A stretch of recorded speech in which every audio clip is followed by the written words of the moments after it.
হয় স্যাৰ আসলে কেইবাদিনো ধৰি নেৰানেপেৰা যি বৰষুণ এই নেৰানেপেৰা বৰষুণৰ পাছত জলস্তৰ বৃদ্ধি পাইছে ব্ৰহ্মপুত্ৰই নহয় ইয়াৰ মাজুলীৰ কাষত থকা সোৱণশিৰি যি নদী সেই সোৱণশিৰি জলস্তৰো বৃদ্ধি পাইছে আৰু যাৰ পৰিপ্ৰেক্ষিতত মাজুলীৰ বিভিন্ন ঠাই জলমগ্ন হোৱাৰ লগতে বিস্তৰ কৃষিভূমি ইতিমধ্যে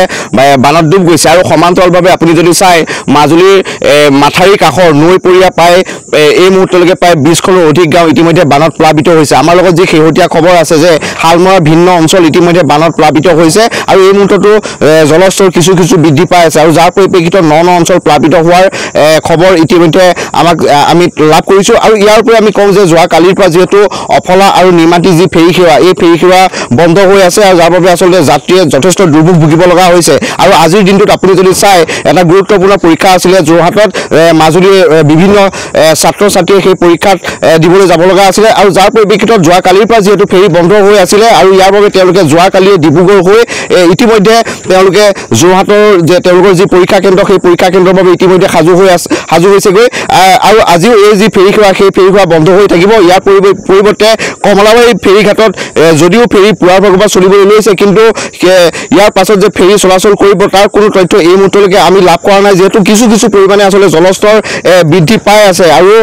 অস্বাভাৱিক ৰূপত এই যি জলস্তৰ বৃদ্ধিয়ে এতিয়া আচলতে সকলোকে চিন্তিত কৰি তুলিছে যিহেতু বছৰৰ দ্বিতীয়টো বান আৰু এই দ্বিতীয়টো বানৰ পাছত আচলতে মাজুলীৰ বিশেষকৈ যিসমূহ কৃষিভূমি আছিলে এই কৃষিভূমিসমূহ বিস্তৰ ক্ষতি সাধন কৰিছে আৰু ইতিমধ্যে প্ৰশাসনে আগতীয়াকৈ কিছু সতৰ্কতা পালন কৰা দেখিবলৈ পোৱা গৈছে যেহেতু আপুনি যদি চাই পতিয়া যিখন চুইচ গেট আছিলে এই চুইচ গেটখন ইতিমধ্যে মুকলি কৰি দিছে আৰু যাৰ পৰিপ্ৰেক্ষিতত টুনিয়েদি মাজুলীৰ অন্তৰ্ভাগত ইতিমধ্যে এই যি জলৰাশি সেই জলৰাশিৰ প্ৰভাৱ পৰিছে আৰু ইয়াৰ বাবে ইতিমধ্যে যি বাওধান আছিলে এই বাওধানত ইতিমধ্যে পানী সোমোৱা পৰিলক্ষিত হৈছে আৰু মই অলপ কথা পাতিবলৈ চেষ্টা কৰিম দাদা যেহেতু ফেৰী বন্ধ হৈ গ'লে মাজুলীৰ যথেষ্ট অসুবিধাৰ সন্মুখীন হয় আৰু ফেৰী নহ'লে আচলতে বিভিন্ন লোকে আচলতে যাতায়াত কৰিব নোৱাৰে বিশেষকৈ স্বাস্থ্যৰ ক্ষেত্ৰত হওক শিক্ষাৰ ক্ষেত্ৰত হওক কি ক'ব হয় আচলতে এইটো মাজুলীৰ এটা বৰ দীৰ্ঘদিনীয়া সমস্যা এই যে আমাৰ যি ফেৰী সেৱা বহিৰ্বিশ্বৰ লগত যি আচলতে মাজুলীৰ যি যাতায়াত যোগাযোগ ব্যৱস্থা বহিৰ্বিশ্বৰ আমি ফেৰীৰে যিহেতু যাবলগীয়া হয় গতিকে ব্ৰহ্মপুত্ৰত জলস্তৰ বৃদ্ধি হোৱাৰ লগে লগে আজি ধৰক অফলামুখ বন্ধ হৈ আছে কমলাবাৰীৰ খুব কম ফেৰী চলিছে বা কালিলৈও নিশ্চয় এটা নাই কিমান চলিব গতিকে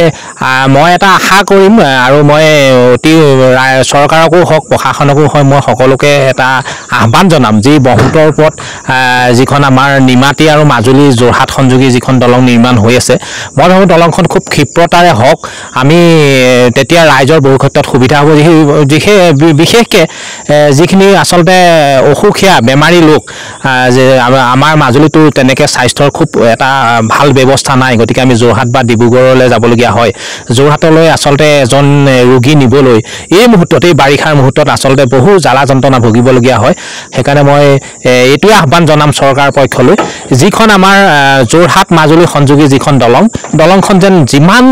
সোনকালে হয় সিমানে আমি মাজুলীবাসী উপকৃত হ'ম হয় নিশ্চিতভাৱে যেহেতু বাৰিষা এই কালচোৱাত আচলতে দলংখনৰ যি অভাৱ সেই অভাৱ মাজুলীবাসীয়ে বাৰুকৈ কৰে আৰু এই সময়তে বিভিন্নজনে এই কথা দাবী কৰে কিন্তু এই মুহূৰ্তত এই যোৰহাট মাজুলী সংযোগী যি দলঙৰ কথা বতৰা এই কথা বতৰাটো এক প্ৰকাৰ গেঠালা মাৰি আছে আৰু ইয়াৰ এটা উচিত পৰ্যায়ৰ ব্যৱস্থা বিচাৰিছে মাজুলীবাসী ৰাইজে যে দলঙৰ টেণ্ডাৰ কেতিয়া হ'ব বা দলঙৰ পুনৰ নিৰ্মাণৰ কাম কেতিয়া আৰম্ভ হ'ব আৰু মই দেখাইছোঁ মোৰ পাছফালে থকা এইটো অফলামুখ ফেৰীঘাট ইয়াত